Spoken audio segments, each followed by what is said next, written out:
రాక్షస ప్రేమ పార్ట్ 98. వేగా తన చేతిలో ఉన్న డబ్బులని అలానే చూస్తుంది. అవి సరిపోకపోతే చెప్పు, ఇంకా ఇస్తా అంటాడు విరాజ్. అసలు నేను డబ్బులు అడగలేదు కదా, ఇవన్నీ ఏంటి విరాజ్? నువ్వు నా బేబీని కనాలని నీ జాబ్ని మానేశావు కదా. ఇన్ని రోజులు నేను చూసుకున్నా నా బేబీ కోసం. ఇప్పుడు నువ్వు మళ్ళీ వర్క్లోకి వెళ్ళాలి అంటే టైం పడుతుంది.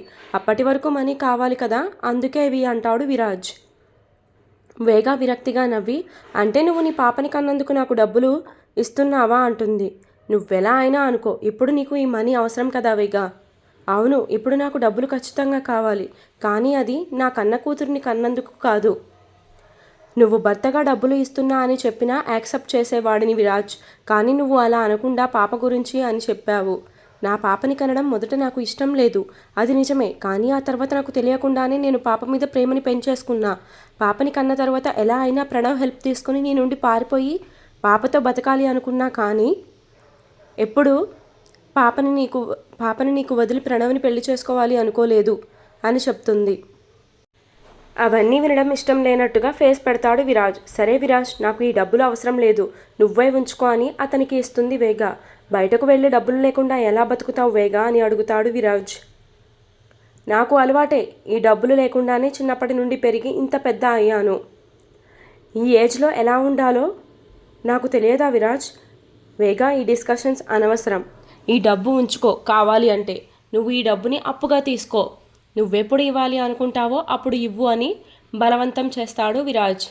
వేగాకి ఎక్కువ వాదించడం నచ్చక తీసుకుంటుంది. సరే టిఫిన్ చేద్దాం రా అంటాడు.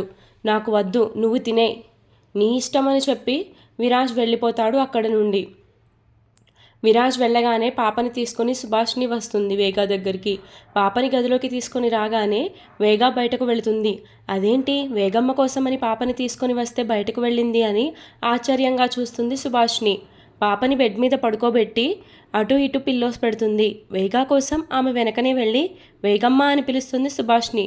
ఫోన్లో సీరియస్గా ఏదో చూస్తున్నట్టు యాక్ట్ చేస్తుంది. సుభాష్నిని పట్టించుకోదు వేగా. అదంతా విరాజ్ గమనిస్తూనే ఉంటాడు. వేగమ్మ, రండి, పాపతో కొంచెం సేపు ఉండిదిరి గాని అని మళ్ళీ వెళ్ళిపోతా అన్నారుగా అంటుంది. నాకు పని ఉంది, కొంచెం సేపు అయ్యాక వస్తా అంటుంది వేగ. పాపని పట్టించుకోనంత పని ఏమిటో మీకు అని డబ్బాలో పాలు పోసి పాపకి తీసుకువెళ్తుంది సుభాష్ని. ఎందుకు పాప దగ్గరికి వెళ్ళడం లేదు ఈ వేగ, ఈరోజు వెళ్ళిపోతుందిగా అని ఆలోచిస్తాడు విరాజ్. కొంపతీసి ఇక్కడే ఉండడానికి మళ్ళీ ఏమన్నా ప్లాన్స్ వేస్తుందా, అందుకే ఈ డ్రామానా అని ఆలోచిస్తాడు. టిఫిన్ తిని వేగా దగ్గరకు వస్తాడు. మళ్ళీ తను ఎక్కడ మనసు మార్చుకొని ఇక్కడే ఉంటాను అని చెప్తుందని. విరాజ్ తన పక్కన ఉంటే చాలా కష్టంగా అనిపిస్తుంది వేగాకి. ఎందుకంటే ఇక నుండి అతనితో తను ఉండదు అనే ఫీలింగ్ని వేగా తట్టుకోలేకపోతుంది. విరాజ్ కళ్ళల్లోకి సూటిగా చూడలేక అక్కడి నుండి లేస్తుంటే వేగా ఆగు అని పిలుస్తాడు. చెప్పండి అంటుంది అతని వైపు చూడకుండా. ఎక్కడికి వెళ్తున్నావు, ఇక్కడే కూర్చో, నీతో కొంచెం మాట్లాడాలి అంటాడు. ఏంటో చెప్పండి అని మొహం పక్కకి తిప్పుతుంది వేగ. ఉఫ్, ఇప్పుడు నేను ఏమనలేదే, మొహం ఆడినట్టు పెట్టింది అని ఆలోచిస్తాడు వేగ. నీకు ప్రణవ్ గురించి ఏమన్నా తెలుసా అని అడుగుతాడు విరాజ్. ఎవరు అంటుంది వేగ. అదే ఆ రోజు నిన్ను కొట్టబోయాడే ఫ్యాక్టరీలో వాడి గురించి ఎంక్వైరీ చేస్తున్నాం. నీకు ఏమన్నా తెలిస్తే అతని గురించి చెప్పు, నాకు ఈ కేసు సాల్వ్ చేయడంలో హెల్ప్ అవుతుంది. అతని గురించి నాకేం తెలియదు విరాజ్, తెలిస్తే ఖచ్చితంగా చెప్పేవాడిని అని ఫీల్ అవుతుంది వేగా కూడా.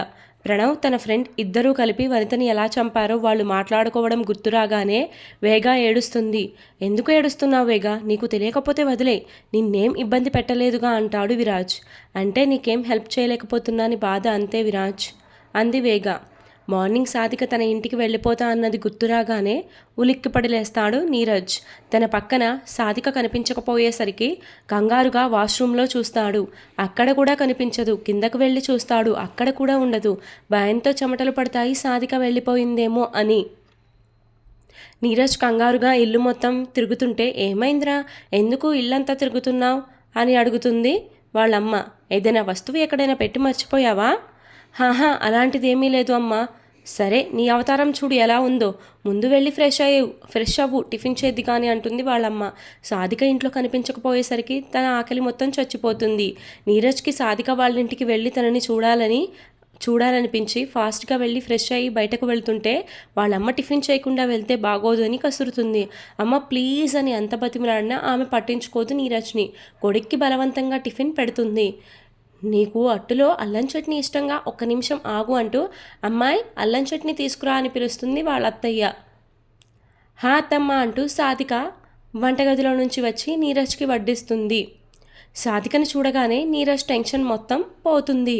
రాక్షసి నైట్ పెద్ద పెద్ద శబ్దాలు చేసింది, ఇప్పుడేంటి ఇక్కడే ఉంది అని అనుకుంటాడు నీరజ్ మనసులో. నీరజ్ ఇంటెన్షన్ అర్థమయ్యి ఇంటికి వెళ్ళనందుకు ఫీల్ అవుతున్నాడేమో బాబుగారు అనుకుంది సాధిక మనసులో. నిన్న ఏదో చేద్దాం అనుకుని ఇంకేదో జరిగిపోయింది.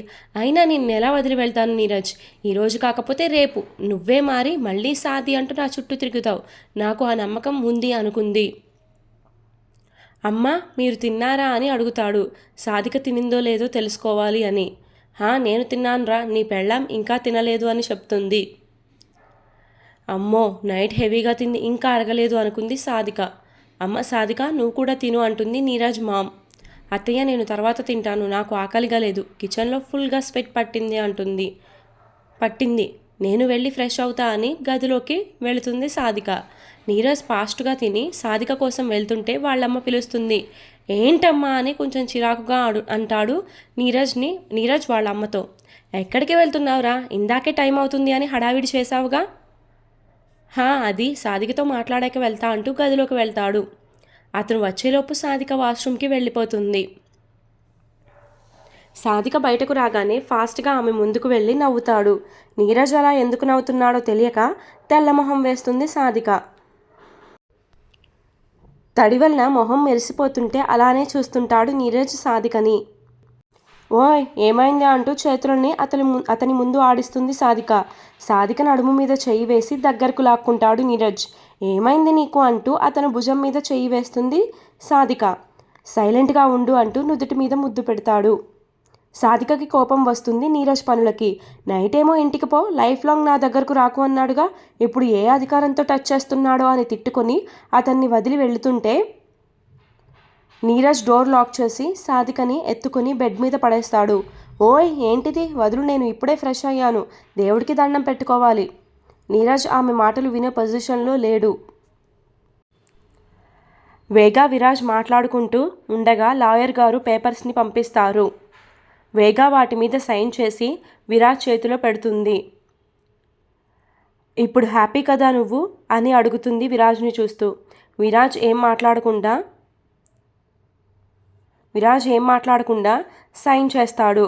సరే నేను వెళ్తా విరాజ్ అంటూ తన బ్యాగ్ తెచ్చుకుంటుంది వేగా. సుభాష్ని దగ్గరకు వెళ్ళి పాపని తీసుకొస్తాడు విరాజ్. వెళ్తున్న వేగాని పిలిచి ఇదిగో చివరిసారిగా పాపని ముద్దు పెట్టుకో అంటాడు. వేగా పాప మొహం కూడా చూడదు. బ్యాగ్ తీసుకొని సుభాష్ని చూసి బయటకు వెళ్ళిపోతుంది.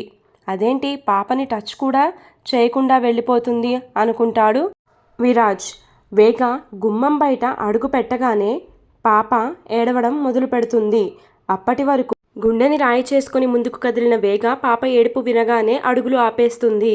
పాప ఏడుస్తుంటే సుభాష్నికి అర్థమవుతుంది వేగా గురించే అని. విరాజ్ పాపని ఊరుకోబెట్టడానికి చాలా ప్రయత్నం చేస్తాడు. కానీ పాప గుక్కపట్టి ఏడుస్తుంది.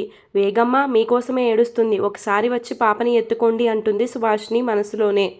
పాప ఏడుపు విని ముందుకు వెళ్ళాలి అనిపించక అక్కడే ఆగిపోతుంది. వెనక్కి తిరిగి పాపను చూస్తే మళ్ళీ ఆ ఇంటి నుండి బయటకు రావడం తన వల్ల అవ్వదు అని అలానే ఆగిపోతుంది. పాప ఏడుపు వినిపిస్తున్నా కష్టంగా అలానే బయటకు వెళ్ళిపోతుంది వేగ అలా కఠినంగా వెళ్లడంతో సుభాష్ని బాధపడుతుంది. అంత కఠినంగా ఎలా వెళ్లారు వేగమ్మ, పసిపాపని వదిలేసి అనుకుంది. విరాజ్కి సుభాష్నికి పాపని ఊరుకోబెట్టడం వాళ్ల వల్ల అవ్వడం లేదు. వేగా బలవంతంగా తన ఉండే పాత ఇంటికి వెళుతుంది. బూజు పట్టిన ఇంట్లో అలానే ఒక మూలన కూర్చొని గుక్క పట్టి ఏడుస్తుంది. అంతా అయిపోయింది నా జీవితం, విరాజ్ నన్ను వదిలేశాడు అని వెక్కి వెక్కి ఏడుస్తుంది వేగ. ఇంకా నాకు లైఫ్లో ఎవరూ లేరా అని ఏడుస్తుంది. అలానే ఏడుస్తూ నేల మీద పడిపోతుంది వేగ. రాత్రి నుండి ఏమీ తినకపోవడం వలన బాగా నీరసించిపోతుంది. అలా నీరసంగా పడుకుంటుంది. తను ఇంటి నుండి బయటకు వచ్చేటప్పుడు పాప ఏడుపు కళ్ళల్లో మెదులుతుంటే సడన్గా లేచి కూర్చుంటుంది. నా పాప ఏడుపు ఆపిందో లేదో అని సుభాష్నికి ఫోన్ చేస్తుంది. వేగా వెళ్ళిన దగ్గర నుండి ఏడుస్తూనే ఉంటుంది పాప. అలా గుక్కపట్టి ఏడుస్తుంటే విరాజ్ తట్టుకోలేకపోతున్నాడు. నాకు భయంగా ఉంది సుభాష్ని, పాపని హాస్పిటల్కి తీసుకువెళ్దాం, రెడీ అవ్వు అంటాడు విరాజ్ ఆమెతో. చిన్నపిల్లలు అంతే బాబు, మీరు భయపడకండి, ఏం కాదులే అని ధైర్యం చెప్తుంది సుభాష్ని. అలా పాపని ఓదారుస్తుండగా వేగా నుండి ఫోన్ కాల్ వస్తుంది. వేగా నుండి ఫోన్ రాగానే లిఫ్ట్ చేసి స్పీకర్ ఆన్ చేస్తుంది సుభాష్ని. డోర్కి గడియ ఎందుకు పెట్టావు అంటూ మంచం మీద నుండి లేస్తుంది సాధిక. ఎందుకో నీకు తెలియనంత చిన్నపిల్లవి కాదులే అంటూ కొంచెం కొంటెగా చూస్తాడు నీరజ్ సాధికని. నీరజ్ నాతో మాట్లాడుకు, నాకు చిరాకుగా ఉంది, నువ్వు నన్ను టచ్ చేస్తుంటే నేను తట్టుకోలేకపోతున్నా అంటుంది సాధిక. అవునా, అంతలా ఏం చేశా అంటాడు. నైట్ నన్ను ఇంటికి పొమ్మన్నావుగా, మళ్ళీ ఎందుకు ఓ మీద మీద పడుతున్నావు? వెళ్ళమన్నా, మరి ఎందుకు వెళ్ళలేదు అంటాడు చిలిపిగా. నీ చూపుల్లో ఏదో తేడా కనిపిస్తుంది, నాకు దూరంగా ఉండు నీరజ్ అంటుంది సాధిక. అది జరిగే పని కాదు, మూసుకొని ఉండు అంటూ ఆమె నడుము మీద చెయ్యి వేసి ఎటూ కదలకుండా గట్టిగా పట్టుకుంటాడు. ఓయ్ వదులు, నాకు మూడ్ లేదు, నాకు నిన్ను వదిలే మూడ్ లేదు బంగారం అంటాడు నీరజ్ సాధికని. బంగారం అనగానే సాధిక కూల్ అవుతుంది. నీరజ్కి నేనంటే చాలా ఇష్టం, తన బిహేవియర్లోనే తెలుస్తుంది అనుకుంది. ఇంత లవ్ పెట్టుకుని హేట్ ఎందుకు చూపిస్తాడో ఏంటో అని ఆలోచిస్తుంది. సాధిక ఏదో లోకంలో ఉండడంతో నెమ్మదిగా తనని అల్లుకుపోతుంటాడు. మొదట నచ్చకపోయినా నెమ్మదిగా తన భర్త చేష్టలకి సిగ్గుపడుతూ ఉంటుంది సాధిక కూడా. నీరజ్ని బాగా వీక్ మూమెంట్కి తీసుకుని వచ్చి గారాలు పోతూ ఉంటుంది సాధిక. ఏంటిది నీరజ్, నాకు ఏదోలా ఉంది అంటుంది. కొత్తగా ఏంటే ఈ సిగ్గు, ఎప్పుడూ జరిగేదే కదా అంటూ ఆమె పెదవుల మీద లైట్గా కిస్ చేస్తాడు. అవును అనుకో, కాకపోతే కొత్తగా ఎందుకో సిగ్గు వేస్తుంది అంటూ అతని జుట్టులోకి వేలు పోనించి ప్రేమగా చూస్తుంది. మత్తులు కురిపించే కళ్ళని చూడగానే వాటి మీద ముద్దు పెడతాడు నీరజ్. అలా నెమ్మదిగా పెదవుల దగ్గరకు వస్తుంటే స్టాప్ అంటూ అతని మూతి మీద చెయ్యి వేస్తుంది. ఏమైంది, అడ్డుకుంటున్నావు అంటాడు నీరజ్. మీరు నా మాటలకి రెస్పెక్ట్ ఇవ్వడం లేదు, కానీ నేను మాత్రం మీకు కోఆపరేట్ చేయాలా అంటే అని కోపంగా ఆమెని వదిలేస్తాడు నీరజ్. జాబ్ చేయడానికి పర్మిషన్ ఇస్తారా లేదా అని అడుగుతుంది. అయితే ఇప్పటివరకు నాతో ప్రేమగా ఉన్నట్టు నటించింది ఈ జాబ్ గురించా అని కోపంగా లేస్తాడు. అరే ఎందుకు అంత కోపం, నాకు నువ్వంటే ఇష్టం అని తెలుసు కదా నీరజ్. అర్థమవుతుంది నీ ఇష్టం మొత్తం, నన్ను వీక్ పాయింట్కి తీసుకువెళ్ళి నీ కోరికని అడగడం అదే కదా అంటాడు. అంటే నా ఉద్దేశం అది కాదు, నువ్వు ఒప్పుకుంటావేమో అని ఆశ అంతే. అయితే అలాంటి ఆశలు పెట్టుకోకు అని కోపంగా డోర్ తీసుకుని వెళ్ళిపోతాడు నీరజ్.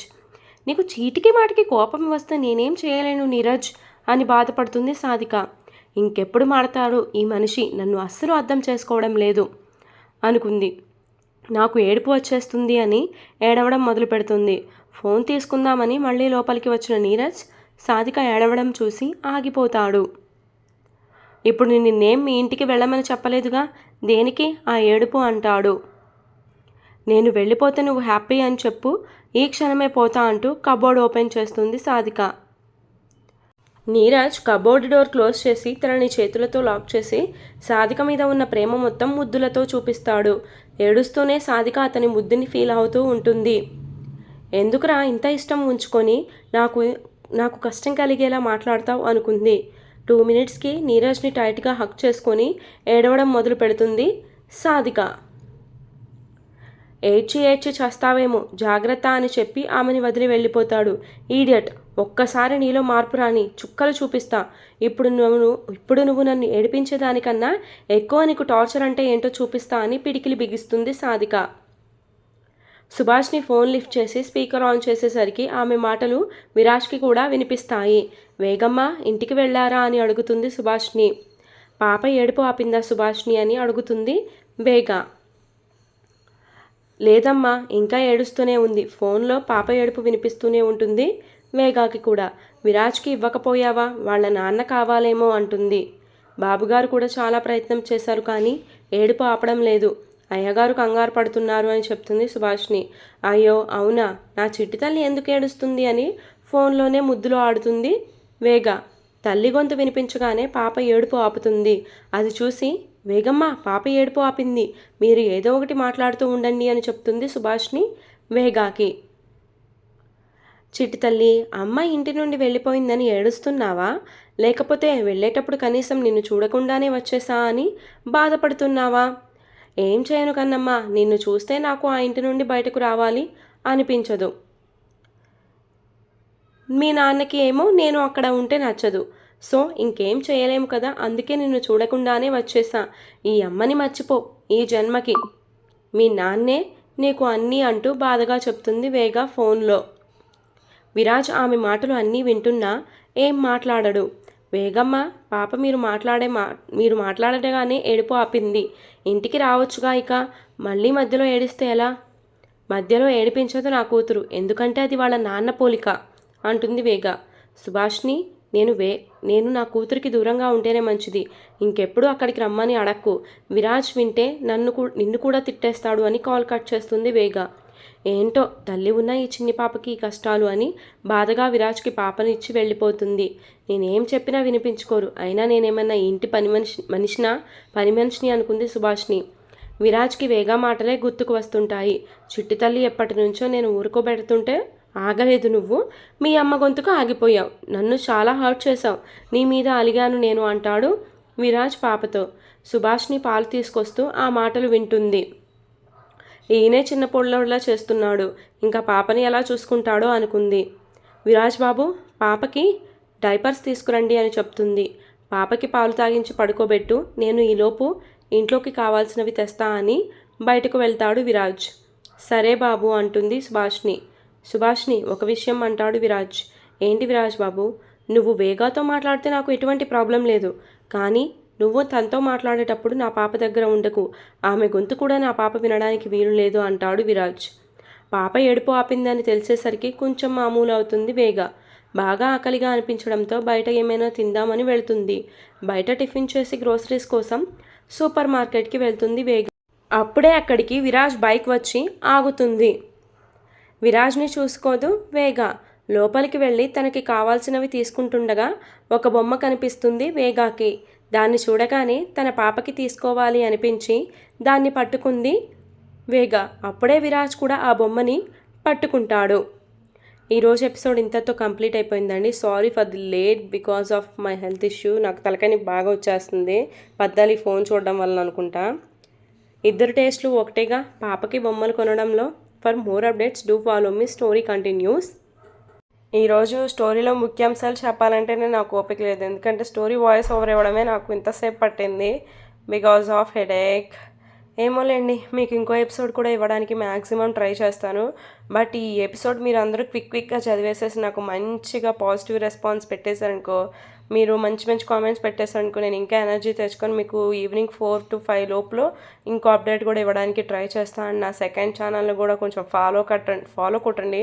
మరి 400 సబ్స్క్రైబర్సే ఉన్నారు, 1000 సబ్స్క్రైబర్స్ కావాలండి నాకు. ప్లీజ్ మీరందరూ ఆ ఛానల్ని కూడా సబ్స్క్రైబ్ చేసుకుంటారని మనస్ఫూర్తిగా కోరుకుంటున్నాను. ఈ ఎపిసోడ్ కింద ఆ ఛానల్ లింక్ పెడతాను, మీకు ఇంట్రెస్ట్ ఉంటే ఆ స్టోరీ కూడా చదవండి. బట్ సబ్స్క్రైబ్ మాత్రం చేసుకోండి, ఎందుకంటే నాకు చాలా యూజ్ అవుతుంది ఆ సబ్స్క్రిప్షన్ అనేది మానిటైజేషన్ అవ్వడానికి. So please try to understand me. For more updates to follow me. Story continuous. And నిన్న నాకు ఒక కామెంట్ వచ్చింది, అది నాకు బాగా నచ్చింది. కమ్యూనిటీలో పోస్ట్ చేస్తారు, చదివేయండి మీరు.